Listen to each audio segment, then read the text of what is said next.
नमस्कार. स्वागत आहे सगळ्यांचं बीइंग वुमनच्या या एपिसोडमध्ये. मैत्रिणींनो, आत्तापर्यंत आपण इतक्या विषयांवरती बोललोय. नृत्य, लेखन, शंख, लग्नातली गाणी, इतके बरेच वेगवेगळे विषय घेतले. शैक्षणिक पण आपण बऱ्याच 2 एपिसोड केले होते. पण आज आपण एक वेगळ्याच बिझनेस वुमनला भेटणार आहे की जी गेली 16 वर्ष रिअल इस्टेट हा बिझनेस उत्तमरित्या चालवत आहे. तिचे 1500 पेक्षा जास्त कस्टमर आहेत आणि 20 पेक्षा जास्ती प्रोजेक्ट तिनं आत्तापर्यंत डिलिव्हर केलेले आहेत. 300 पेक्षा जास्त एकर लँड तिने डेव्हलप केलेली आहे. तर आज आपण भेटूया रेश्मा हजिते यांना. नमस्कार रेश्माताई. नमस्कार. नमस्कार. रेश्माताईंच्याकडे या रिअल इस्टेटबद्दल सांगण्यासाठी भरपूर गोष्टी आहेत की ज्या आपल्याला माहिती नाही आहेत. कारण आपण नेहमी रिअल इस्टेट म्हणजे नाहीच, म्हणजे आपला काही त्याचा संबंध येणार नाही. पण आता पुरुष प्रधान व्यवसायामध्ये रेश्मा एवढी पाय रोवून उभी आहे, तर तिच्याकडनं खूप गोष्टी आपल्याला कळणार आहेत. तर माझा पहिलाच प्रश्न असा आहे की तुमचं लँड ॲक्विजिशन आणि डेव्हलपमेंट हा बिझनेस म्हणजेच रिअल इस्टेट बिझनेस आहे. तर ह्यामध्ये गुंतवणूक करायची असेल तर काय करायचं? आणि दुसरं महत्त्वाचं म्हणजे महिलांसाठी हे महत्त्वाचं का आहे? लँड म्हणजे बेसिकली माझा जो बिझनेस आहे, एक्सलन्स होम नावानी आमची कंपनी. आम्ही बेसिकली ज्यांचं स्वप्न आहे स्वतःची हक्काची जागा असावी त्यांच्यासाठी आम्ही मदत करतो. आणि प्रत्येकाचं स्वप्न असतं, स्पेशली जेव्हा तुम्ही महिलांसाठी म्हणतात तर महिलांना नेहमी जरी 10 रुपये मिळाले तरी आपण त्यातले 2 रुपये बाजूला काढून काही ना काहीतरी इन्व्हेस्टमेंट प्लॅन करतच असतो. सो जसं आपण सोनं घेतो त्याच्यानंतर बऱ्याचदा डिफॉल्ट पहिलं घर होऊन जातं की हा राहण्यासाठी घर पाहिजे, तेवढं तर आपण बेसिक करतोच. त्याच्यानंतरच असतं की जागा असावी. म्हणजे आपल्या पूर्वजांपासून असं म्हटलं जातं की स्वतःच्या नावावरची जागा माणूस तेव्हाच विकतो जेव्हा खूप जास्त गरज पडली. सोनं विकल्यानंतरही ते विकायचं नाही ह्या लेवलला आपल्या पूर्वजांनी सांगितलेलं आहे. सो स्वप्न असतं की आपली स्वतःची एखादी हक्काची जागा असावी. कारण काय होतं, बऱ्याचदा जागेचे जे भाव आहेत, रिअल इस्टेट जर आपण म्हटलं तर ही खरी किंमत कशाची वाढते तर जागेची वाढते. वर जे कन्स्ट्रक्शन किंवा स्ट्रक्चर येतं त्याची कॉस्ट 10% 12% दरवर्षाला वाढू शकते. पण जो जागेचा भाव, म्हणजे समजा तुम्ही जर 15 वर्षापूर्वी बाणेरमध्ये प्लॉट घेतला असता, त्याचा भाव आणि आजचा भाव हा जागेच्या भावामधला जो फरक आहे ना, हा तिथला. कारण जागा ही एक अशी गोष्ट आहे की जी दर तेवढंच आहे. परमेश्वराने त्याचं मॅन्युफॅक्चरिंग बंद केलं. त्यामुळं ते जे सप्लाय डिमांड ही गोष्ट म्हणतो ना आपण, ती नेहमी सप्लाय कमी आहे तेवढाच असणार आहे. आणि दिवसेंदिवस जे जे लोक घेत आहेत बाकी लोकांना ती कमी पडणार आहे. सो त्याच्यामुळं जागा कुठल्या एरियात घेतली पाहिजे, कुठले अपकमिंग लोकेशन्स आहेत. जागा घेताना तुम्हाला ज्या बेसिक गोष्टी बघाव्या लागतात. म्हणजे लँड घेताना तुम्हाला पहिलं तर लिगली क्लिअर टायटल आहे की नाही हे बघणं. दुसरी गोष्ट, तुम्हाला कुठल्या प्रकारची जागा पाहिजे, म्हणजे तुम्हाला रेसिडेन्शियल वापरासाठी पाहिजे, फार्म हाऊस बनवण्यासाठी पाहिजे, त्याच्याप्रमाणे तुम्हाला तुमचा पर्पज काय आहे हे समजून घेणं. तिसरी गोष्ट असते तुमचं रफली बजेट किती आहे, म्हणजे तुम्हाला कितीपर्यंत इन्व्हेस्ट करायचं आहे. ॲग्रिकल्चर जागा असेल तर तुमच्या हातात पैसे असले पाहिजे. आणि जर नॉन ॲग्रिकल्चर जागा असेल तर त्या केसमध्ये तुम्हाला थोडंफार लोन पण अवेलेबल होतं. सो तुमच्या हातात बजेट किती आहे त्याप्रमाणे मग तुम्हाला लोकेशन सर्च करावा लागतो. सो माझी कंपनी ही बेसिकली आम्ही करतो की तुम्हाला क्लिअर टायटल जागा ॲक्वायर करून देतो, त्याला गेटेड कम्युनिटी प्रोजेक्ट करून देतो, जेणेकरून तुम्हाला ज्या काही सोयी लागणार आहेत तिथं, म्हणजे गार्डनर लागणार आहे, सिक्युरिटी गार्ड लागणार आहे, ती मेंटेन गेटेड कम्युनिटी होते. पाणी, इलेक्ट्रिसिटी, रोड किंवा तुम्हाला इतर काही गोष्टी फॅसिलिटीज पाहिजे, ह्या बेसिक गोष्टी त्या प्लॉटमध्ये असतात. त्यामुळे जर तुम्ही इंडिव्हिज्युअली जर स्वतः जाऊन जागा घ्यायला गेला तर त्याचं लिगली क्लिअर टायटल चेक करा, त्या डेव्हलपमेंटसाठी सगळ्या गोष्टींसाठी कॉन्ट्रॅक्टरला कोऑर्डिनेट करा. किंवा समजा तुम्ही फार्म हाऊस स्वतःचं तुम्हाला बनवायचं असेल तर मग ते बऱ्याचदा असं तुमचं कुठेतरी फार्म हाऊस लांब आहे, फार्म हाऊस थोडं 1-1.5 तासाच्या अंतरावर असतं. मग तिथं तुम्हाला वर्कर वगैरे मॅनेज करणं, कॉन्ट्रॅक्टर मॅनेज करणं हे तुमच्यासाठी अवघड होतं, जे आमच्यासाठी रोजचं काम आहे. आणि सगळ्यात महत्वाची गोष्ट असते, जर तुम्ही फार्म हाऊस घेत असाल तर मेंटेनन्स हा पार्ट असतो. म्हणजे तुम्हाला एखादा तरी गार्डनर, एखादा सिक्युरिटी गार्ड, एखादा कुक लागतो, एखादी क्लिनिंग स्टाफ लागते. ह्या सगळ्या गोष्टी वेळेवर अवेलेबल झाल्या तरच मग तुम्ही खरंच ते फार्म हाऊस एन्जॉय करू शकता. नाहीतर बऱ्याचदा स्त्रियांचं काय होतं ना, आहे स्वतःचं फार्म हाऊस पण जाऊन पण तीच कामं करावी लागतात. तुम्ही एवढी चांगली सोय केलेली आहे त्यामुळे बरेच जण आता विचार करतील की फार्म हाऊस घेऊयात का आपण. बरोबर आहे. या व्यवसायाची सुरुवात कशी झाली? व्यवसायाची सुरुवात म्हणायची झाली तर आम्ही 4 पार्टनर आहोत या बिझनेसमध्ये. आणि प्रायव्हेट लिमिटेड कंपनी. आणि मला असं वाटतं की जेव्हा महिला म्हणून तुम्ही एखाद्या क्षेत्रात जाता तेव्हा काही फील्ड्स असे असतात जिथे तुम्ही इंडिपेंडेंटली स्वतःचं टॅलेंट वापरून काम करू शकता. पण स्पेशली आम्ही ज्या फील्डमध्ये काम करतो, रिअल इस्टेट, त्यातल्या त्यात लँड ॲक्विजिशन, डेव्हलपमेंट करणं, ह्याला खूप मोठी टीम लागते आणि लाईक माइंडेड लोक लागतात. त्यामुळं हे जे काही आम्ही अचीव्ह केलं मागच्या 16 वर्षामध्ये, this is because of the team work आमचं जे काही झालं. सो बाय प्रोफेशन मी कम्प्युटर इंजिनियर आहे. माझं CYP इंजिनिअरिंग झालं. त्याच्यानंतर मी TCS मध्ये होते. बट मीन टाइम मध्ये मला नेहमी असं वाटायचं की मला काहीतरी समाजासाठी करायचंय. सो मी ह्या तिघांनाही जेव्हा भेटले, आम्ही एका सेमिनारमध्ये भेटलो होतो, तेव्हा आमचं असंच डिस्कशन चाललं होतं की सोशल वर्कमध्ये काहीतरी करावं. म्हणून आम्ही एक्सलन्स ध्यास फाउंडेशन नावाने आमचं फाउंडेशन सुरू केलं. एक्सलन्स ध्यास. हा. सो 1 वर्षभर आम्ही त्याच्यामध्ये वेगवेगळे उपक्रम करत गेलो आणि नंतर आम्हाला कळलं की बाहेरून फंडिंग घेणं किंवा गव्हर्नमेंट कडनं फंडिंग घेणं, ह्याच्यामुळे हे प्रोजेक्ट सस्टेन नाही होणार आहे. आणि आम्ही सगळेजण कॉर्पोरेटमध्ये वेगवेगळ्या पोझिशनवर होतो. तेव्हा आम्ही हा विचार केला की स्वतःचाच का नाही आपण बिझनेस काढावा आणि त्याच्यातून आपण स्वतःसाठी पण पैसे कमवू शकतो आणि प्लस डोनेशन मध्ये पण तेवढंच देऊ शकतो, फाउंडेशनही चालवू शकतो. सो त्या उद्देशातून आमचा विचार चालला होता की कुठल्या फील्डमध्ये करायचं. सो माझा IT फील्ड होता, आमचे दुसरे डिरेक्टर आहेत त्यांचं ॲग्रॉनॉमीचं फील्ड होतं, पण आम्हाला पेरिशेबल बिझनेसमध्ये जायचं नव्हतं इमिजिएटली. सो विचार केला की काही नाही झालं तर समजा आपण जागा घेऊन जरी ठेवली 1 वर्ष 2 वर्ष काही विकताच नाही आली आपल्याला तरी त्याचा भाव वाढेल. हा एक खूप बेसिक थॉट प्रोसेस होती ज्याच्यातून आम्ही सुरू केला. हा, पण ओव्हरऑल आम्ही हे बघितलं की आम्ही आमचा पहिला प्रोजेक्ट सोलापूरमध्ये सुरू केला होता आणि सोलापूरमध्ये तेव्हा काय 60-70 रुपयाचा रेट होता पर स्क्वेअर फीटला. तेव्हा माझ्या बऱ्याचशा मित्रमैत्रिणींनी, आमच्या सगळ्यांच्या मित्रमैत्रिणींनी म्हणजे तुम्ही करताय ना मग टाकतो. त्यात एक गोष्ट कळली की लोकांना ना एक सिक्युरिटी फॅक्टर हवा असतो की कुणीतरी बघणारा आहे. नाहीतर प्रत्येकाला माहिती आहे जागेत भाव वाढतो, पण तरी पण लोक जेव्हा रिअल इस्टेटमध्ये इन्व्हेस्ट करायचे असते तेव्हा विचार करता जाऊ दे ना आपल्या समोरचंच घर विकायला आहे ते घेऊ जागेत घेणं, कारण थोडं सिक्युअर आणि सेफ. उद्या जागेचं काही झालं, लोकांनी बरेच असे पिक्चर बघितलेले आहेत. आणि कसं होतं अशा हॉरर लँड स्टोरीज एक आजूबाजूला स्वतःबरोबर झालेल्या असतात किंवा कुणाचे तरी झालेले असतात. मग लोक विचार करतात कशाला उगीच अजून आपण अडकायचं ह्याच्यामध्ये, भले पैसा किती वाढो. पण जर तुम्ही पाहिलं असेल ज्या लोकांनी खऱ्याच स्वतःच्या मोठ्या लँड बँक केल्या किंवा आज आपण ज्यांना म्हणतो की हे प्रस्थापित डेव्हलपर आहेत, बिल्डर आहेत, हे कशामुळे? कारण त्यांनी त्या मोक्याच्या ठिकाणी वेळेत जागा घेऊन ठेवल्या, त्यांच्याकडे ती सगळ्यात मोठी असेट असल्यामुळे ते झालं. सो या फील्डमध्ये असं झालं की आम्हाला कळलं की लोकांना एक सिक्युरिटी फॅक्टर असेल तर मग लोक इन्व्हेस्ट करू शकतात. आणि सिक्युरिटी 2 लेवलला लागते. एक म्हणजे तुम्ही जागा जी देताय ती तुमच्या नावाने ट्रान्सफर व्हायला पाहिजे, तुमचं 7/12वर नाव यायला पाहिजे.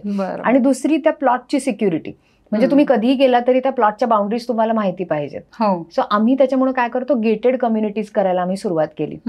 त्याच्यामुळे सोलापूरमध्ये एक प्रोजेक्ट झाला.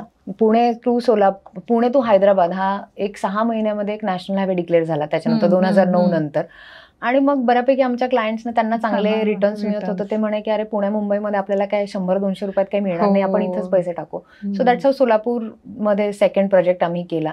त्याच्यानंतर आम्ही असे एकापुढे एक प्रोजेक्ट करत गेलो. बऱ्यापैकी आम्हाला इंटरनॅशनली पण इन्क्वायरीज यायला लागल्या. Solapur international cargo airport declare झालं होतं 2009-10ला त्यावेळेला. आणि त्यातून मग आम्हाला US, सिंगापूर, हाँगकाँग, दुबई, ऑस्ट्रेलिया अशा वेगवेगळ्या मार्केटमधल्या ज्या इन्क्वायरीज येत होत्या, आम्हाला हे कळलं की बाहेरच्या लोकांना जास्त इंटरेस्ट आहे भारतामध्ये इन्व्हेस्टमेंट करण्यासाठी, पण त्यांना तो एक सिक्युरिटी फॅक्टर पाहिजे. सो त्यामुळे आम्ही 2015ला क्रिसिल रेटिंग आमच्या जेवढे NA प्रोजेक्ट्स आहेत त्यांच्यासाठी घेतलं. जेव्हा रेराही नव्हता मार्केटमध्ये तेव्हा आम्हाला असं वाटलं की इंटरनॅशनली लोकांचे बरेच क्वेरीज असतात. सो त्याच्यासाठी त्यांना स्टँडर्डायझेशन इम्पॉर्टंट असतं. सो भले आम्ही जरी त्या फील्डमधले नसलो तरी आम्ही बऱ्याच प्रोसेसेस आणत गेलो आणि ह्याला आम्ही ॲज अ बिझनेस मॉडेल म्हणून डेव्हलप केलं. म्हणजे सेल हा सेम असतो, पण लँड ॲक्विजिशन करणं, जाऊन शेतकऱ्यांशी निगोशिएट करणं, डेव्हलपमेंट करणं, ह्या गोष्टींमध्ये माझे पार्टनर्स आहेत जे बघतात त्याच्यात. सो त्याच्यामध्ये की लँड ॲक्विजिशन एक जण बघतात, एक डेव्हलपमेंट बघतात, एक फायनान्स बघतात. त्यामुळे आम्ही प्रत्येकाने आमचे रोल डिवाइड करून घेतलेले आहेत आणि त्या ह्याच्यामध्ये मग ती कामं होतात. बरोबर. तुम्ही म्हटला की हा फक्त मी उभा केलेला बिझनेस आहे तर तसं नसतं. माझ्या मागं पण खूप जण आहेत माझ्या मागं. आणि कसं आहे ह्याच्यामध्ये प्रत्येकाचं कंट्रीब्युशन वेगवेगळ्या लेवलला असतं. भले मी फ्रंटला सेलमध्ये येते, कोणीतरी लँडमध्ये ऍक्च्युअली दिवस रात्र जागा बघून, त्याच्यात खूप वेगळ्या टाईपचे चॅलेंजेस येतात जे वेगळ्या लेवलला हँडल करावे लागतात. त्यामुळे पूर्ण लायझनिंग टीम उभी करणं, बऱ्याचदा NA कन्व्हर्जन प्रोसेसमध्ये तुम्हाला government department through file process तिकडे करून पण घ्यायची तुमचा बराच असते. जात असेल वेळ. हा, so माझे ते टीम आहे जे हे म्हणजे करते. तुमचा म्हणजे तुमच्या टीमचा. हा, म्हणजे आमचे जे वन ऑफ द डिरेक्टर जे आहेत ना, त्यांची कामं म्हणजे आम्ही आमची कामं तशीच वाटून घेतली. त्यामुळे आमचे नेटवर्क्स आम्ही तसे डेव्हलप केलेत जेणेकरून ती कामं वेळेवर होतात. आता एक शेतकऱ्यांकडनं जमीन घ्यायची ह्याच्यात मला एक असं कळलं होतं, म्हणजे आमच्या नात्यातल्या लेखाने त्या शेतकऱ्यांनी दोघांना एकाच वेळेला म्हणजे थोड्या दिवसांनी जमीन विकली होती आणि नंतर ते दोघं जण भांडत बसले की ही मी घेतली आणि तो म्हणाला मी घेतली ही, असं. तर असंही काही होऊ शकतं ना, त्यामुळे तुम्हाला एक गोष्ट झाली म्हणजे आता जे तुम्ही म्हणतात ना मल्टिपल लँड सेलिंग. सो बऱ्याचदा कसं होतं, म्हणजे मी हे नेहमी म्हणते की आपण एक लाखभर रुपये करोडो रुपये काही वेळेला तर लँडमध्ये किंवा जागेत लावतो, तेव्हा सगळ्यात एक इम्पॉर्टंट गोष्ट करायची ती म्हणजे एक वकील लावणं, प्रॉपर्टी लॉयर लावणं. आणि ती खूप महत्वाची गोष्ट असते, कारण लॉंग रन मध्ये काय आहे ना, त्यांनी सांगितलेली एकही गोष्ट खूप मॅटर करते. आणि स्पेशली जेव्हा तुम्ही ऍग्रिकल्चर जागा घेता, नॉन ऍग्रिकल्चर जागा घेता तेव्हा तुम्हाला बँक फंडिंग मिळतं, बँकेने त्याचं टायटल हे केलेलं असतं. पण जेव्हा तुम्ही ऍग्रिकल्चर जागा घेता तेव्हा तुम्ही लॉयर लावलाच पाहिजे. कारण काय होतं, समोर ह्या बऱ्याच गोष्टी येतात. जसं तुम्ही सांगितलं की त्यांनी पहिली कुणाला तरी विकली होती, जर त्यांनी ऍडव्होकेट लावला असता तर त्यांच्या सर्चमध्ये किंवा कुठं ना कुठं तरी ते आलं असतं आणि त्यांना कळलं असतं. दुसरी महत्वाची गोष्ट म्हणजे तुम्हाला ऍज अ इंडिव्हिज्युअल म्हणजे तुम्हाला वाटतं की मला एखादी जागा घ्यायची आहे, मी पाहिली आहे, मला आवडली आहे, सो त्या केसमध्ये पण त्याला इव्हन टोकन अमाऊंट देण्यापूर्वी पण तुम्ही एकदम छोटी गोष्ट करू शकता. आजच्या घडीला आपल्याला डिजिटायझेशन मध्ये ऑनलाईन मध्ये बऱ्याच डॉक्युमेंट्स अवेलेबल आहेत. त्यात सगळ्यात महत्वाची डॉक्युमेंट असते 7/12. महाराष्ट्रात तुम्हाला कुठेही जागा घ्यायची असेल तर आज 7/12 लाईव्ह ऑनलाईन अवेलेबल आहे. सो बेसिक लँडचे डिटेल घ्या, गाव कुठलंय, गट नंबर कुठलंय, ऑनलाईन वेबसाईटवर जा महाबुलेच्या, त्याच्यावर टाका, चेक करा त्या जो माणूस तुमच्याशी बोलतोय त्याचं नाव त्या 7/12 आहे का. त्याच्या नावाने तुम्ही ऍटलिस्ट टोकन अमाऊंट काय लाखभर रुपये जरी द्यायचे झाले तर द्यायच्या आधी पण त्याला सिक्युअर करून घ्या की बाबा ह्या टर्म्स अँड कंडिशन्स आहेत आणि आपण साईन करतो. सो बऱ्याचदा असं होतं ना की लँडमध्ये घाई होते बऱ्याचदा लोकांना, आता केलं तर 1 लाख रुपये वाचतात किंवा इथं लँडच मिळते 30 लाखाला आणि मला 10 लाखामध्ये देतो म्हणजे माझा फायदा आहे, मी आत्ता करून घेतो.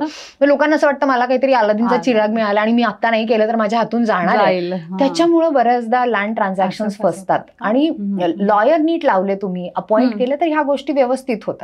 म्हणजे यासाठी तुमचा दिवस म्हणजे सेल्समध्ये असल्यामुळे मला वाटतं ऑफिसमध्ये असतं काम की बाहेर जाणं किंवा कसा तुमचा हे आहे. सो दिवस म्हणायचं झालं तर डिपेंड काय आहे त्याच्यावर. बऱ्याचदा माझं एकतर येतं की मार्केटमध्ये जाऊन भेटणं, आमचे चॅनल पार्टनर्स असतात जे ऑलरेडी आम्हाला सपोर्ट करतात, सेल्स टीम असते इन हाऊस आमची, त्याच्यानंतर आमची डेव्हलपमेंट टीम असते, त्यांच्याही काही रिक्वायरमेंट असतात की सेल्स पॉईंटनी एखादा नवीन प्रोजेक्ट येतोय, सो मग त्यांच्याबरोबर मला मार्केटमध्ये पण जावं लागतं की कुठं नवीन प्रोजेक्ट घेतोय, त्याचा मार्केटिंग प्लॅन वगैरे करायचा असेल त्याच्याशी रिलेटेड बघावं लागतं. सो ऑन ग्राउंड बऱ्यापैकी ऑन ग्राउंड असतं काम. बाकी काही वेळेला जेव्हा क्लायंट येणार आहेत, ऑफिसला मीटिंग्स आहेत, तर ऑफिसमध्ये असतं. सो दोन्ही ह्याच्यामध्ये. म्हणजे मला असं विचारायचं होतं की कुटुंब म्हणजे घर आणि बिझनेस ह्याचा तुम्ही समतोल कसा साधता. म्हणजे आय थिंक तो बॅलन्स आपल्याला इंटरनली स्ट्राईक करावा लागतो as a business woman. I think फक्त ना म्हणजे majorly I surround my self with lot of woman entrepreneurs.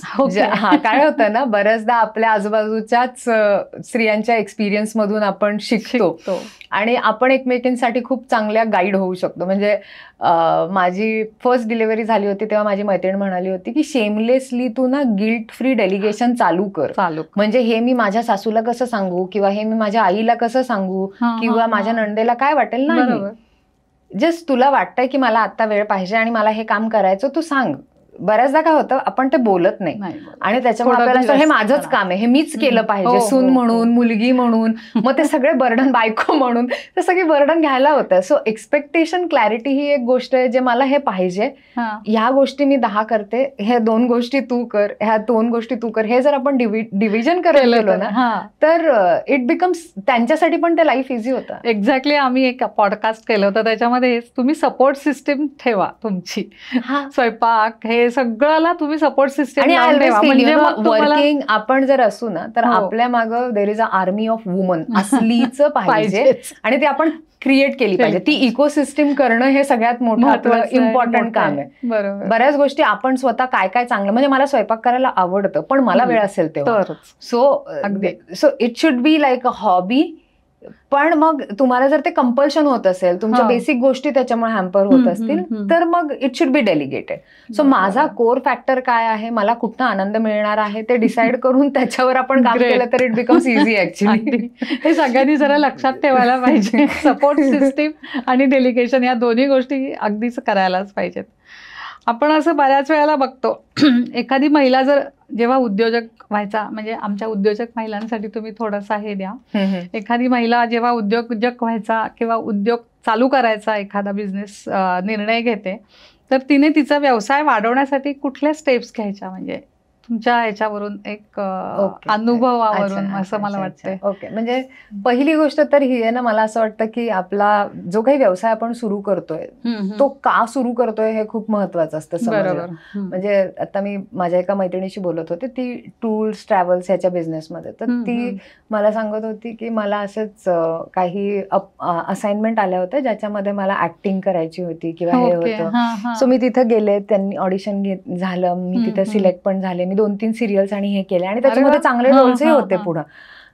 पण ती म्हणे नाही ग, मला मग वाटलं की नाही, त्याच्यात जे काही वर जाऊन करावं लागतं, मला might be I was not made for it, म्हणून मी ते सोडलं आणि आले.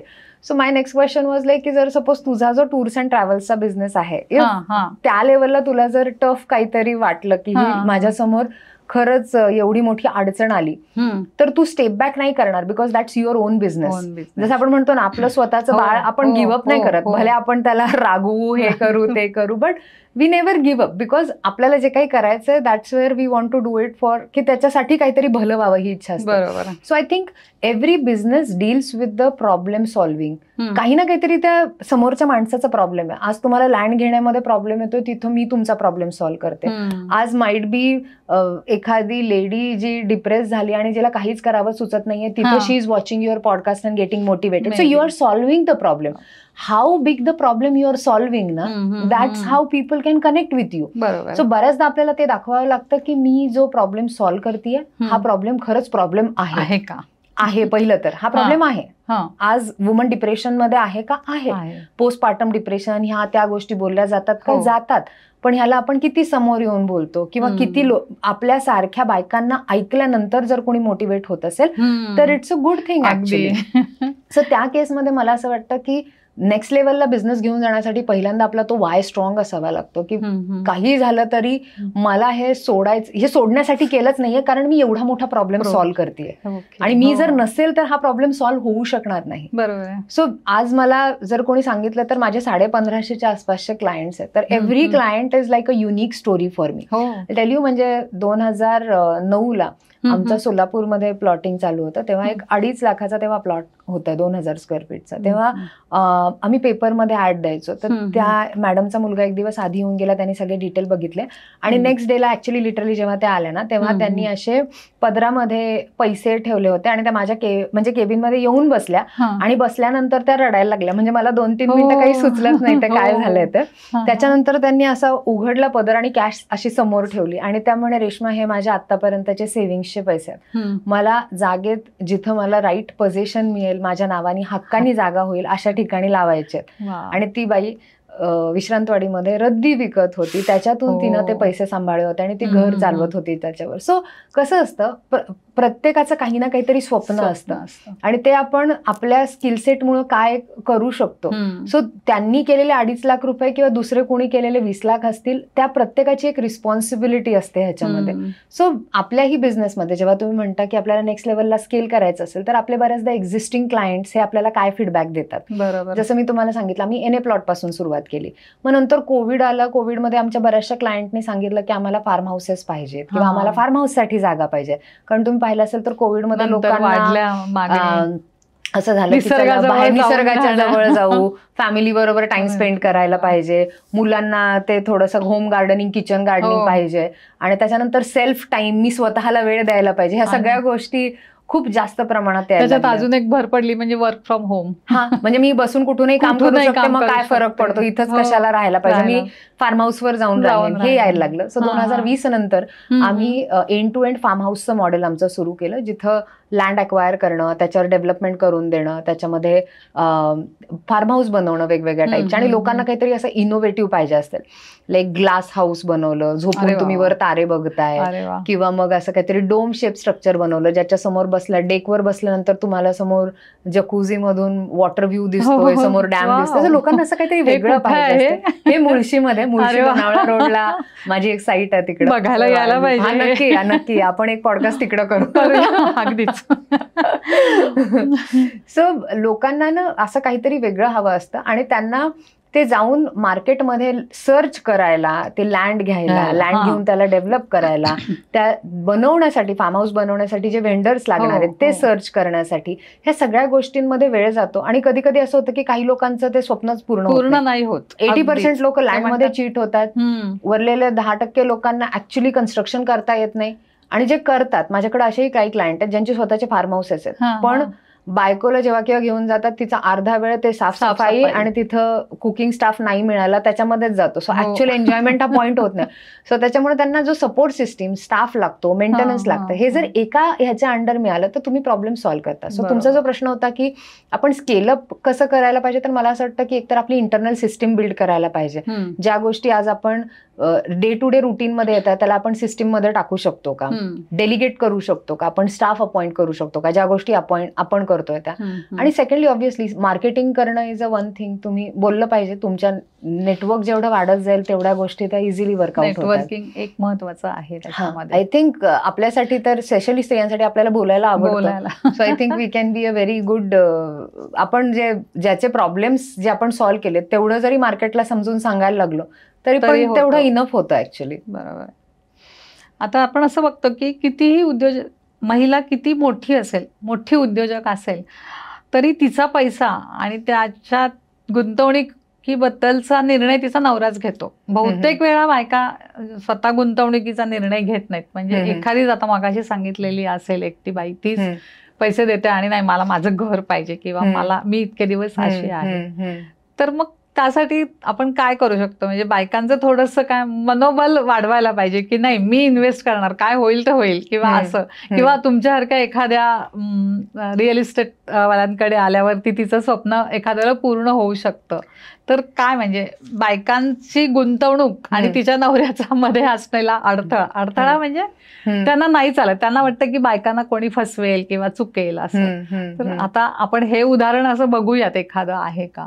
सी ऍक्च्युली मला असं वाटतं की it's most of the time it's a doubles game. म्हणजे आपण नवरा वर्सेस बायको ऐवजी नवरा आणि बायको मिळून जर आपले गोल सेट असतील की आपल्याला काय, म्हणजे या वर्षी आपल्याला फायनान्शियली अचीव्ह काय करायचंय, की भले आपल्याला गाडी घ्यायची आहे, भले पुढच्या वर्षी आपल्याला 3 BHK किंवा 4 BHK घ्यायचं. आणि आजकाल हे आहे कारण दोघंही वर्किंग आहेत, त्याच्यामुळे दोघांचेही इन्कम इक्वली आहेत. आणि मला असं वाटतं की जेव्हा तुम्ही फायनान्शियली इंडिपेंडंट असता तेव्हा तुमचं पण ओपिनियन तेवढं काउंट होतं, कारण तुमचं प्रॉपर्टी कंट्रीब्युशन पण तुमचं त्यात असतं. बरोबर. म्हणजे एकदमच अगदी कोणी होम मेकर असेल आणि त्यांचंही त्याच्यात नसलं कंट्रीब्युशन, तरी पण आय फील आजकाल थोडी तेवढी सेन्सिटिव्हिटी आहे की करायला पाहिजे. सो पहिली गोष्ट तर तुमचा जर सरप्लस स्वतःचा रेडी असेल, I always say you should have your on surplus ready. तुमचे स्वतःचे financial planning as a couple म्हणून एक असलं पाहिजे, आणि दुसरं तुमचं पर्सनल म्हणून एक असलं पाहिजे, ज्याच्यामध्ये तुमचे सर्टन गोल्स आहेत. माइट बी लेजर गोल आहे, तुम्हाला कुठेतरी बाहेर जायचंय, ते गोल्स आहेत. सो ऍज अ फॅमिली म्हणून एक आहे, बट सेल्फ म्हणून तुमचे ते पण आहेत. सो असंही असतं की काही वेळेला तुम्ही साठवत गेलेले पैसे आहात आणि त्याच्यामधून तुम्हाला, आता फॉर एक्झाम्पल एक 20-25 लाखाचा NA प्लॉट घ्यायचा आहे, त्याला तुम्हाला 5-6 लाख रुपये जरी तुम्ही घातले तरी उरलेलं तुम्हाला लोनवर मिळू शकतं. सो ऍज अ तुम्ही दोघं एकत्र येऊन या वर्षात जर तुमचं गोल असेल आपण एखादा प्लॉट घ्यायचा नावाने, so that's easily achievable. So मला असं वाटतं की rather we should consider it as a compliment की आपण दोघे एकत्र डिस्कस करू शकतो की हे असं असं आहे. आणि रॅदर मला असं वाटतं की male counterpart they are always happy about real estate investment. जर तुम्ही जाऊन बोलत असाल ना की मला काहीतरी फार्म हाऊस घ्यायचंय किंवा मला दुबईमध्ये व्हिला वगैरे घ्यायचं, he would be always happy. Will only say that पैसे कुठून प्लॅन इज गुड तयार असतील तर काय. हा, सो मला असं वाटतं की निर्णयामध्ये अपोज पेक्षा दोघांनी जर एकत्र येऊन हे डिसिजन घेतले, आणि sometime I think there are 2-3 things. एक तर आपला त्याचा मार्केटचा स्टडी व्हायला पाहिजे की खरंच बाबा ही इन्व्हेस्टमेंट किती फ्रुटफुल आहे. सो आपण तेवढे प्रूफ्स, इव्हिडन्सेस गोळा केले पाहिजे. That is one thing. आणि सेकंड गोष्ट की आता ओव्हरऑल आपल्या फॅमिली प्रायोरिटीजमध्ये, प्रोफेशनल प्रायोरिटीमध्ये ही रिअल इस्टेट इन्व्हेस्टमेंट किती उपयोगाची. फॉर एक्झाम्पल, तुम्ही डॉक्टर आहात आणि तुम्हाला तुमची पहिली रिअल इस्टेट इन्व्हेस्टमेंट करायची, तर तुमची पहिली रिअल इस्टेट इन्व्हेस्टमेंट, भले तुम्हाला घरून प्रेशर आहे की मला आपण घर घेऊया, बट प्रोफेशनली जर पाहिजे असेल तर तुम्ही स्वतःचं क्लिनिक घेणं, कमर्शियल घेणं ही तुमची प्रायोरिटी असली पाहिजे. सो तुमची प्रोफेशनल प्रायोरिटी जी आहे ना ती फिक्स होणं गरजेचं आहे पहिलं. म्हणजे रिअल इस्टेट त्याच्याप्रमाणे वर खाली होतं. माझ्याकडेही जो एनए प्लॉट घ्यायला येतो, तो माइट बी फ्रेशर असेल ना तरीही त्याला 20-25 लाखाचं लोन होतं. सो कोणी फ्रेशर असेल तरी पण मी त्याला सांगू शकते की तू एनए प्लॉट घे. बट ज्याला फार्म हाऊस घ्यायचंय त्याला इन हँड पैसा लागतो. सो इन हँड पैशासाठी तुमचं ऑलरेडी स्वतःचं घर झालंय, बेसिक गोष्टी सॅटिस्फाईड आहेत, आणि आता तुम्हाला शांत निवांत फार्म हाऊस मध्ये राहायचंय किंवा फार्म हाऊस तुम्हाला रेंटवर देऊन त्याचं रेंट पाहिजे. सो अशा सिच्युएशनमध्ये तुम्ही असाल जिथे तुम्हाला पुढची 5 वर्ष हा पैसा नाही लागणार आहे, त्या केसमध्ये तुम्ही तिथे टाकला पाहिजे. सो ह्याच्यामध्ये बऱ्याचदा कसं होतं ना, रादर तुम्ही जर सगळ्यांना एकत्र, घरातल्यांना एकत्र घेऊन हा डिसिजन घेतला तर ते खूप सेफ होतं. कारण उद्या काही वर्स्ट केस झालं की तुम्हाला ते लिक्विडेट करता आलं नाही किंवा काही हे झालं तरी तुमची फॅमिली तुमच्या बरोबर असते. सो रादर आय फील उलट की you should always go back and tell them की हे माझे प्लॅन आहेत, रिव्हेरीफाय. आणि the most important and critical thing, appoint a right adviser. जसं आपण म्हणतो की फायनान्शियल प्लॅनिंगसाठी फायनान्शियल ॲडवायझर पाहिजे, तसं रिअल इस्टेट प्लॅनिंगसाठी तुम्हाला रिअल इस्टेट ॲडवायझर पाहिजे. एक तुम्ही लँडमध्ये इन्व्हेस्ट करताय, तुमच्याकडे लँड, माझ्याकडे लँड कन्सल्टेशनसाठी लोक येतात की आम्ही हे 4 प्लॉट शॉर्टलिस्ट केले, त्यातला कुठला घेतला पाहिजे. सो इंडस्ट्री एक्सपर्टचं तुम्ही ओपिनियन काउंट करा. पॉइंट काय, चांगल्या चपात्या कशा बनवायच्या हे जाऊन मी माझ्या सासूबाईंना विचारलं पाहिजे. But the thing that is not her expertise, to whom should I ask. बऱ्याचदा काय होतं, आपण financial advice somebody who has never done a financial planning, त्यांना जर विचारलं तर in that case they would give the answer which is applicable त्यांना जे आहे ते. पण आपण आजच्या घडीला जे इन्व्हेस्टमेंट एक्सपर्ट आहेत त्यांच्याशी बोललो, त्यांचं ऍडवाइस घेतलं, माइट बी त्यांना काही कन्सल्टेशन हे केलं, तर that's where it works. So there are 3-4 एक तर तुमची स्वतःची प्रायोरिटी बजेट फिक्स करा, सेकंड चांगला ऍडवायझर अपॉइंट करा, आणि थर्ड ऑब्व्हियसली तुमच्या फॅमिलीला बरोबर घ्या, कारण this is more of a family investment I would say. बरोबर. कारण real estate once in a lifetime बऱ्याचदा होतं. असं नाही की आपण रोज रोज उठून त्या गोष्टी घेतो. म्हणजे एनए लँड जी म्हणतेस तू ती नॉन ऍग्रिकल्चर असते, पण जिथं ऍग्रिकल्चरल लँड आहे तिथे तुम्ही फार्म हाऊस बांधू शकता. फार्म हाऊस बांधू शकता. तिथं काही प्रॉब्लेम येत नाही की ही जमीन एनए आहे का नाही. आम्ही ऍग्रिकल्चर मध्ये जनरली शेतीसाठी असते, मग त्याच्यामध्ये तुम्हाला आरसीसी स्टोर रूम, इतर स्ट्रक्चर बनवता येतात, glass house, glamping house, wooden house, prefabricated houses, हे सगळं बनवता येतं. एनए मध्ये बऱ्याचदा रेसिडेन्शियल एनए हा प्रेफर्ड पार्ट असतो. एनए मध्ये तुम्हाला आता फक्त इन्व्हेस्टमेंट म्हणून घेऊन ठेवायचे, किंवा समजा पुण्याच्या आसपास काही एरियाज ग्रोथ फॅक्टर म्हणून तुम्हाला वाटतायत त्या एरियामध्ये पैसे टाकायचे. बजेट थोडं तुमचं कमी आहे. ऍग्रिकल्चरमध्ये जनरली 40 लाख 50 लाख ह्या सेगमेंटमध्ये जातात, आणि तिथं लोन पण होत नाही. एनए मध्ये तुम्हाला लोन होतं. सो समजा तुम्हाला 25-1 लाखापर्यंतचा प्लॉट पडतोय, तुम्हाला एक 7-8 लाख रुपये हातात आहे, तरी तुम्ही तिथं लोनवर जाऊ शकता.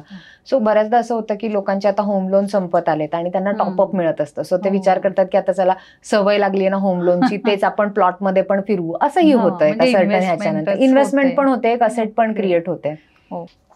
आता मला एक असं विचारायचं होतं की म्हणजे समजा काही जण अशी गुंतवणूक करतात की ज्याच्यातून मला रेंट मिळेल, तर पण अजून काय ऑप्शन असू शकतो की ज्याच्यातून त्यांना रेंट पण मिळेल आणि त्या इन्व्हेस्टमेंटची चांगली ॲप्रिसिएशन पण होईल, असं तुमच्याकडे काही आहे का की गुंतवणूक करा तिथे, म्हणजे समजा फार्म हाऊस मध्ये गुंतवणूक केली तर त्यांना महिन्याला कसं मिळेल, किंवा रेंट आउट समजा एखादा फ्लॅट घेतला आणि मग त्या फ्लॅटचं रेंट, कधी कधी फ्लॅट तो रेंटवर जात पण नाही, असे काही जागा आहेत, म्हणजे आम्ही पण स्वतः अनुभवलंय ते की तो रेंटवर जातच नाही फ्लॅट. मग हे जर तुम्ही असं देत असेल तर त्याबद्दल थोडंसं सांगा. याच्यामध्ये कसं असतं, पहिलं तर फार्म हाऊसमध्ये जागा ही तुमच्या नावाने होते. सो 11,000 स्क्वेअर फीटचा मिनिमम प्लॉट एरिया असतो जो तुम्हाला शेती जागा म्हणून घ्यावा लागतो. पहिलं तर झालं, तुम्हाला जी जागा घेतली त्याचं इटसेल्फ एक अप्रिसिएशन आहे की उद्या तुम्ही ही जागा विकली समोरच्याला तरी. आणि तसं बघायला गेलं तर सिटी ही दर वर्षाला 10 किलोमीटर बाहेर एक्सपांड होते. सो तुम्ही कुठेही घेतलं, माझं फक्त एकच म्हणणं असतं की तुमच्या घरून निघाल्यानंतर तुम्ही 1 ते सव्वा तासात तुमच्या फार्म हाऊसवर पोहोचलं पाहिजे तर ते वापरलं जातं. सो त्या रेंजमध्ये जर तुमची जागा असेल ना तर ती जागा ऑटोमॅटिकली अप्रिशिएट होते. दुसरी गोष्ट ही आहे की त्याच्यावर तुम्ही स्ट्रक्चर बनवता, म्हणजे तुम्ही काहीतरी बनवता, त्याची एक वेगळी कॉस्ट आहे. उद्या जरी तुम्ही ते फार्म हाऊस आणि ते लँड एकत्र विकलं तरी पण त्याला एक तुम्हाला स्कोप आणि अप्रिसिएशन हे येणार आहे. तर मला असं विचारायचं होतं, समजा एखाद्यानं गुंतवणूक करायची आणि त्याच्यातून त्यांना रेंट मिळेल असं काही करायचं, समजा काही आहे त्यांच्याकडे रक्कम आणि त्यांनी ती गुंतवणूक केली एखाद्या फ्लॅटमध्ये किंवा ह्याच्या, आणि नंतर असा विचार केला की ह्याच्यातून आपल्याला काही इन्कम मिळत राहील असं, बरोबर, तर अजून काय ऑप्शन असू शकतो त्यांना? याच्यामध्ये डिपेंड, जसं मी तुम्हाला सांगितलं, तुमचा पर्पज काय आहे त्याच्यावर डिपेंड आहे. तुमचं पहिला समजा तुम्ही घर कधी घेता, जेव्हा तुम्हाला स्वतः राहण्यासाठी पाहिजे. सेकंड येतं की बऱ्याचदा लोक कमर्शियल मध्ये इन्व्हेस्टमेंट जातात कारण त्याच्यामधनं एक फिक्स रेंटल मिळू शकतं ह्याच्यासाठी. आता जो थर्ड पार्ट जो येतो त्याच्यामध्ये लँड ही बेसिक पार्ट आहे आणि त्याच्यानंतर तुम्ही नुसती एक तर रॉ जागा घेऊन ठेवू शकता आणि नंतर काही वर्षांनी जागा विकू शकता. पण याच्यावर तुम्हाला चांगलं रेंटल जर कमवायचं असेल तर एक तर असतं की तुम्ही फार्म हाऊस साठीचा प्लॉट घ्या आणि त्यातही तुम्ही जर गेटेड कम्युनिटीमध्ये प्लॉट घेतला तर रफली ऍग्रिकल्चर जागा ही 11,000 स्क्वेअर फीटच्या आसपास घेते. सो लँड ही एरिया पहिला तर मोठी येते त्याच्यामध्ये. दुसरी गोष्ट, तुम्ही जर तो डेव्हलप केला थोडाफार प्लॉट, म्हणजे त्याच्यावर तुम्ही इलेक्ट्रिसिटी, पाणी ह्या बेसिक डेव्हलपमेंट आणून तुम्ही कन्स्ट्रक्शन केलं तर मी जसं सांगितलं तुम्हाला, आजकाल Airbnb, Bookings.com, ए लाईफ अशा वेगवेगळ्या कंपनीज आहेत ह्या ज्या डायरेक्टली तुमचे फार्म हाऊसेस रेंटवर टाकतात. स्पेशली जर तुम्ही पाहिलं तर आधी आपल्या इथं हा ट्रेंड नव्हता कोविडच्या आधी की बर्थडे किंवा असं काही असलं की आपण हॉटेलमध्ये जाऊन जेवून यायचो किंवा बर्थडे सेलिब्रेट करायचो. आता तो ट्रेंड आहे की आपण नियरेस्ट फार्म हाऊस हे सर्च करतो पुण्याच्या जवळचे आणि तिथं जाऊन 3-4 फॅमिली एकत्र गेट टुगेदर होतात. सो यावेळेला रक्षाबंधनाला highest searches on Google where farmhouses near Pune. So लोकांना आजकाल इव्हन सेलिब्रेट पण एकत्र आपण 4-5 फॅमिली एकत्र येऊन करू शकतो. ते जर तुम्ही पाहिलं तर खर्च वाईज दोन्हीकडे ऑलमोस्ट सेम होतं पण तुम्हाला ही तुमची प्रायव्हेट पार्टी होस्ट केल्यासारखं वाटतं. सो मार्केटमध्ये रेंटलनी देणाऱ्या कंपन्या खूप साऱ्या आहेत जे फार्म हाऊसेस मध्ये रेंटलनी देतात. लाईक आमच्या साईटवर काही आम्ही जे प्लॉटवर फार्म हाऊसेस बनवले तिथले स्टे विस्ता आहे, सॅफ्रॉन स्टे आहेत, अशा वेगवेगळ्या ऑपरेटर कंपनीज आहेत ज्या तुमचे फार्म हाऊसेस रेंटवर घेतात आणि त्या रेंटनी डिसाईड करतात तुमच्या बरोबर की किती इथलं एरियाचं रेंट असलं पाहिजे, तुम्हाला परमनंटली द्यायचंय की तुम्हाला स्वतः वापरायचंय, जेव्हा तुम्ही वापरत नाहीये तेव्हा तुम्हाला रेंटवर द्यायचंय. या सगळ्या गोष्टी वर्कआउट करता येऊ शकतात प्रोव्हाइडेड जर तुमचा गेटेड कम्युनिटी प्रोजेक्ट असेल, तुमचं फार्म हाऊस नीट मेंटेन असेल तर ह्या कंपनीज पण इंटरेस्टेड असतात त्याच्यामध्ये. आणि तुमच्याकडची सगळी फार्म हाऊसेस एकदम मेंटेन आहेत? आम्ही गेटेड कम्युनिटीज करतो. आम्ही बेसिकली त्याच्याही पुढे जाऊन मी सांगेन की आम्ही लिव्हेबल गेटेड कम्युनिटी करतो. म्हणजे माझ्या प्रोजेक्टमध्ये ज्यांनी कोणी घेतलंय त्यांना थोडंफार तरी बनवणं कंपल्सरी असतं. म्हणजे तुम्ही छोटीशी स्टुडिओ अपार्टमेंट बनवा किंवा 1, 2, 3 BHK बनवा. छोटी जरी तुम्ही स्टुडिओ अपार्टमेंट बनवली ना तरी तुम्ही विचार करता अरे चला फार्म हाऊसला जाऊन येऊया. सो ऍटलीस्ट जाणं होतं. नुसती जागा म्हटलं की मग ते जाऊन येणं नाही होत. आणि दुसरी गोष्ट कशी असते, थोडंसं तुम्ही किचन गार्डन कराल, होम गार्डन कराल किंवा तुमचे आई वडील असतील तर तुम्हाला नेहमी वाटतं की आपल्या आई वडिलांना त्यांचं शेत मिस होतंय. सो आजकाल ते फील असतं बऱ्याचदा. आपल्या पुण्यामध्ये तर बरेच जण IT पुण्यात शिफ्ट झालेले, ते इथले नाहीयेत, ते बाहेरून आलेले आहेत. मग त्यांना असं वाटतं की माझ्या आई वडील माझ्या बरोबर राहत नाही कारण त्यांना ते गावाचा फील मिस होतो, त्यामुळे ते परत जातात. सो मुलं म्हणजे लोक जनरली फार्म हाऊस 2च कारणासाठी घेतात, आयदर आई वडिलांसाठी किंवा लहान मुलांना ते आपलं जे सुट्ट्यातलं गाव होतं ना ते दाखवण्यासाठी. सो याच्यामध्ये 3 फॅक्टर आहेत. एक तर तुमची लँड इन्व्हेस्टमेंट झाली, दुसरं तुम्ही कन्स्ट्रक्शन केलं, तिसरं तुम्हाला रेंट येते आणि बाय डिफॉल्ट काहीच नाही झालं तरी स्वतःचं माझं फार्म हाऊस आहे ही एक फिलिंग असते. आणि ते तसे म्हणलं तर इन्व्हेस्टमेंटच आहे. तुम्हाला कधी लागलं तर तुम्ही विकू शकता ते. बरोबर आहे. म्हणजे आय वुड से की फार्म हाऊस ही मोर रिअल इस्टेट पेक्षा ही इमोशनल इन्व्हेस्टमेंट खूप मोठी आहे. ते तर आहे. म्हणजे आता रिसेंटली माझ्याकडे एकानी प्लॉट घेतला, त्यांच्या दोन्ही मुलींची लग्न झाली आणि त्याच्यानंतर ही वॉज लाईक की नाही आता तशाही मुली लांबच जातात पण ऍटलीस्ट फार्म हाऊसच्या निमित्तानं तरी आम्ही फॅमिली म्हणून गेट टुगेदर एका ठिकाणी होईल. सो असंही आजकाल लोकांना वाटतं आणि पोस्ट कोविड आहे ना लोकांना क्लोज टू नेचर जास्त जावं असं वाटतं आणि कसं आहे, मोर हायर तुम्ही जेवढी कॉर्पोरेट लॅडर चढता ना, तेव्हा तुम्हाला जास्त ग्राउंडिंग इफेक्ट पाहिजे असतो. मी जास्तीत जास्त मातीशी किती कनेक्ट हो, म्हणजे तुम्ही एवढे पॉडकास्ट आणि एपिसोड्स केले असतील की शेवटी तुम्ही नेचरला कुठेतरी कनेक्ट झाला ना, तो सेल्फ कनेक्ट वाढतो बऱ्याचदा. अगदी. येस, ते कालच वाचलं मी की तुम्ही झाडाला जरी नुसता हात लावला घरातल्या पॉटला तरी सुद्धा तुम्हाला ते थोडं नेचरच्या जवळ आल्यासारखं वाटतं. म्हणजे असं त्यांनी लिहिलं होतं की तुम्ही आत्ता जाऊन बघा, झाडाला हात लावून बघा, तुम्हाला एकदम रिलॅक्स वाटेल, असं त्यांचं. मी हे खूप एक्सपिरियन्स करते. आमच्या साईटवर जेव्हा केव्हा क्लायंट्स येतात ना, तेव्हा त्यांची मुलं लाईक त्यांना असं खेळायला ओपन जागा मिळालेली आहे, त्यांना असं खूप भारी वाटतं. इव्हन मलाही, मी हे प्रोफेशन सगळ्यात जास्त एन्जॉय करते कारण मला लँड व्हिजिट्सवर जाता येतं आणि वेगवेगळ्या डॅम व्ह्यूज बघता येतात, नेचर बघता येतं. सो आय एन्जॉय माझ्या लँड व्हिजिट्स केली आहेत ना, म्हणजे ग्लास हाऊस आणि हे बऱ्याच गोष्टी. पुण्याजवळ कुठे जवळपास म्हणजे 1 तास किंवा 1.5 तास जास्तीत जास्त ड्रायव्हिंग करून पोहोचेल असं काय आहे, म्हणजे कोणतं क्षेत्र आहे, लोकेशन कोणतं आहे? सो पुणे वेस्ट जर तुम्ही बघत असाल, म्हणजे तुम्ही कोथरूड, बाणेर, बावधन किंवा रावेत, हिंजवडी या एरियामध्ये राहत असाल तर या एरियापासून 1 ते 1.25 तासाच्या रेंजमध्ये मुळशी एरिया पडतो. सो मुळशी लोणावळा रोड त्या एरियामध्ये आमचे बरेचसे प्रोजेक्ट्स आहेत. सो त्याच्यात 1000 स्क्वेअर फीटचा प्लॉट देतो. पहिले तुम्हाला प्लॉट चूज करायचा असतो, त्याच्यानंतर आम्ही तुम्हाला वेगवेगळ्या डिझाईन्स देतो. तुम्हाला वाटत असेल तर तुम्ही तुमची पण डिझाईन देऊ शकता. त्याच्याप्रमाणे माझी इन हाऊस कन्स्ट्रक्शन टीम आहे, ती कन्स्ट्रक्शन करून आम्ही बनवून देतो. आमच्या साईटमध्ये एकच मॅन्डेटरी कंडिशन असते की 1 वर्षात तुम्ही काही ना काहीतरी बनवलं पाहिजे. बनवलं ना तर मग ती गेटेड कम्युनिटी होते, आणि कम्युनिटी झाली ना की मी आपण ते एन्जॉय करतो. कितीही फार्म हाऊस आपण प्रायव्हसी म्हटलं ना तरी तसं नसतं. तुमच्या आजूबाजूला जर रात्री लोक नसतील ना तर तुम्हाला भीती वाटते बऱ्याचदा. सो बऱ्याच लोकांचे प्रायव्हेट खूप फार्म हाऊसेस असतात, पण ते किती वापरले जातात. सो एक आहे की मुळशी त्या एरियामध्ये प्रोजेक्ट आहे, आणि जी लोक खराडी, हडपसर त्या साईडला, पुणे ईस्ट साईडला राहतात, त्यांच्यासाठी आम्ही उरळी कांचन मध्ये त्या साईडला, हडपसर सोलापूर रोडला त्या साईडला आम्ही प्रोजेक्ट केलेला. सो तिथं पण गेटेड कम्युनिटी कॉन्सेप्ट सेमच आहे. आणि तिसरं म्हणजे ज्या लोकांना असं वाटतं की मला आता छोटी इन्व्हेस्टमेंट करायची. Farm houses generally 50 lakh 70 lakh या रेंजमध्ये जातात, लँड कॉस्ट आणि हे पकडून, आणि कॅश इन, त्याच्यामध्ये पैसा अकाउंटला असावा लागतो, तिथे लोन होत नाही. पण ज्यांना असं वाटतं की मी काही ना काहीतरी छोटी एनए प्लॉटमध्ये इन्व्हेस्टमेंट करावी, इनिशियली टू स्टार्ट विथ, तुम्ही एकदम 5-6 लाखापासूनही इन्व्हेस्टमेंट चालू करू शकता. वरचं जे आहे ते तुम्ही लोनवर घेऊ शकता. सो 20 लाख 25 लाखाच्या रेंजमध्ये आमच्याकडे सध्या उरळी कांचन हा जो बेल्ट आहे डेव्हलप होतोय, तिथे सध्या मोठं रेल्वे स्टेशन होतंय, मेट्रो स्टेशन प्रपोज त्या एरियामध्ये येतंय, आणि डेव्हलपमेंट अँगल्स बघून तुम्हाला जनरली एनए प्लॉट्स घ्यावे लागतात. सो तो बेल्ट सध्या आम्ही माझ्याकडे आहे, जिथं तुम्हाला वाटत असेल की मला स्टार्ट करायचं आहे, तिथंही आम्ही गेटेड कम्युनिटीज केलेल्या आहेत. पण हे मुळशीचं मला जास्त इंटरेस्टिंग वाटतं, कारण मी या साईडच्या नाही वॉटर व्ह्यू दिसतो ते जास्ती. बरोबर आहे, बरोबर. आता एक महत्वाचा प्रश्न आहे की महिलांनी रिअल इस्टेट या उद्योगात यावं का? म्हणजे त्यांना असं वाटतं ना की कधी बाहेर जायला लागेल, म्हणजे खूप रिअल इस्टेट म्हणल्यावरती सगळ्यांचं पूर्ण बदललेला असतो हे, तर तुम्ही थोडंसं गाईड करा आमच्या महिलांना. आय थिंक आत्ताचा हा टाइम पिरियड आहे ना खूप भारी, आणि तुम्ही जर पाहिलं असेल तर डिजिटली जेवढ्या प्रॉपर्टी विकल्या जातात तेवढ्या ऍक्च्युली मार्केटमध्ये तुम्ही पाहिलं असेल की होर्डिंग, बाकीच्या सगळ्या जेवढ्या ऑफलाईन मीडिया आहेत हा ऑटोमॅटिकली रिअल इस्टेटचा सध्या कमी होत चालला.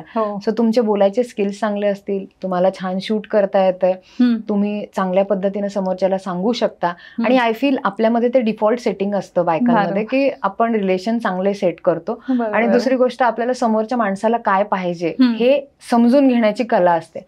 आणि तिसरी महत्वाची गोष्ट म्हणजे लोक नेहमी म्हणजे मॅडम आहेत ना, तर काय विश्वास ही जी गोष्ट आहे ना ती डिफॉल्ट येते आपल्याकडे. त्यामुळे रादर मला तर असं वाटतं की तुम्हाला कुठलं एखादं करिअर सुरू करायचं असेल, तुम्हाला वाटत असेल की मी गॅप घेतलाय करिअरमध्ये किंवा मला काय करावंच कळत नाही ना, यू एक्सप्लोर रिअल इस्टेट. आणि चांगले डेव्हलपर बरोबर जर तुम्ही असोसिएट झाला तर त्या केसमध्ये काय होतं, ते तुम्हाला सगळा सपोर्ट पण देतात. तुम्ही फक्त त्यांना जर लीड दिले की ह्याला इंटरेस्ट आहे, भले तुम्ही ऑनलाईन डिजिटली करा किंवा तुमच्या नेटवर्क मधलं तुम्ही रेफरल काढा, तुम्ही त्यांना दिले तर ते तुम्हाला पूर्ण सपोर्ट पण देतात. तुमच्या क्लायंटला प्रेझेंटेशन देणं, त्यांची साईट व्हिजिट करून आणलं, आणि आणल्यानंतर रफली जर तुम्ही बघितलं तर रिअल इस्टेट मार्केटमध्ये 1% ते 2% ह्या रेंजमध्ये तुम्ही कमवूही शकता. सो तुम्ही जेवढं पैसे त्या प्रॉपर्टीची कॉस्टिंग आहे, समजा जर प्रॉपर्टी कॉस्टिंग एक 50 लाखाच्या आसपासची आहे, त्याच्या 1% 50,000 is a good enough amount. आणि एकदा तुमचा स्वतःचा कस्टमर बेस सेट झाला ना की तुम्ही ऑटोमॅटिकली, तुम्हाला माझी प्रॉपर्टी आवडली, तुम्ही तुमचे 2 क्लायंट घेऊन येतात. तशा पद्धतीने मग ते म्हणतात हा तुम्ही जा रेश्माकडे, त्यांच्याकडनं घ्या. सो ते इझी होतं. पण बऱ्याचदा कसं आहे, आपल्याला असं वाटतं नाही रिअल इस्टेट म्हणजे आपल्याला, आणि साईटला जाणं ह्या खूप कॉमन गोष्टी आहेत. आपण जॉबला तर जातोच, बाहेर पडतो. आय डोंट थिंक सो की त्या गोष्टी तेवढ्या खूप डिफिकल्ट राहिलेल्या आहेत आपल्यासाठी. आणि आपल्याला आजकाल तेवढी तरी सिक्युरिटी की आपण स्वतः पुरतं तरी बघू शकतो. स्पेशली प्रॉपर्टीज वगैरे दाखवण्यासाठी आजकाल जर तुम्ही पाहिले असेल तर डेव्हलपरचे शो फ्लॅट्स असतात, त्यांची स्वतःची साईट व्हिजिटची सोय असते, त्यांच्या बसेस म्हणजे त्यांच्या बसेस असतात, सगळ्या गोष्टी असतात. So I think this is a golden time जिथे तुमच्या फक्त कॉन्टॅक्ट्सवर तुम्ही ऍक्च्युली कमवू शकता. बरोबर आहे. सो ती एक गोष्ट आहे. आणि जर कुणाला रिअल इस्टेटमध्ये करिअर करायचं असेल तर माझं वायर नावाचं एक मी वर्कशॉप करते, woman in real estate. So as a woman म्हणून तुम्हाला रिअल इस्टेटमध्ये काही करिअर करायचं असेल सो त्याच्यावरही मी गायडन्स देते की काय काय गोष्टी फॉलो करायला पाहिजे. माझा इन हाऊस पण प्रोग्राम आहे ज्याच्यामध्ये ते येऊ शकतात. तिथं मी ऍक्च्युली तुम्हाला ट्रेन करतो, काही प्रॉपर्टीजवर ट्रेन करतो, हे कशा पद्धतीनं प्रेझेंटेशन दिलं पाहिजे, कशा पद्धतीनं पुढे जायला पाहिजे, ह्याच्यावरही करता येतं. फक्त तुम्हाला करण्याची जिद्द असली पाहिजे, ही सगळ्यात महत्त्वाची गोष्ट आहे. तर सगळ्यांनी लक्षात ठेवा आता की डिस्क्रिप्शन बॉक्समध्ये आम्ही सगळं देणारच आहे, नंबर देणार आहे, मॅडमचा ॲड्रेस किंवा वेबसाईट, हे सगळ्या गोष्टी तर देणारच आहेत. तर तुम्ही ज्यांना रिअल इस्टेटमध्ये करिअर करायचे आहे आणि ज्यांचं बोलणं खूप छान आहे, समोरच्याला अगदी पटेल असं आहे, असं जर वाटत असेल तर नक्की रेश्मा मॅडमना तुम्ही कॉन्टॅक्ट करा. आजच्या या एपिसोडमधून नक्की तुम्हाला कळलं असेल की रिअल इस्टेटमध्ये एवढा बिझनेस 16 वर्ष करणं ही गोष्ट काही सोपी नाही आहे. तर मॅडमनी ही गोष्ट आता 16 वर्ष त्या करतायत आणि अजूनही पुढे त्यांचे खूप प्रोजेक्ट्स आहेत. तर नक्की मॅडमना आणि आम्हाला पण संपर्क करा. जर तुम्हाला गुंतवणूक करायची असेल लँडमध्ये, फार्म हाऊसमध्ये, तर एक विश्वासाचा माणूस तुम्हाला आम्ही दिलेला आहे. तर तुम्ही नक्की आम्हाला कॉन्टॅक्ट करा. डिस्क्रिप्शन बॉक्समध्ये सगळंच दिलेलं आहे. तर धन्यवाद रेश्मा, तिथे येऊन आम्हाला एवढी महत्त्वाची माहिती दिली त्याबद्दल. धन्यवाद.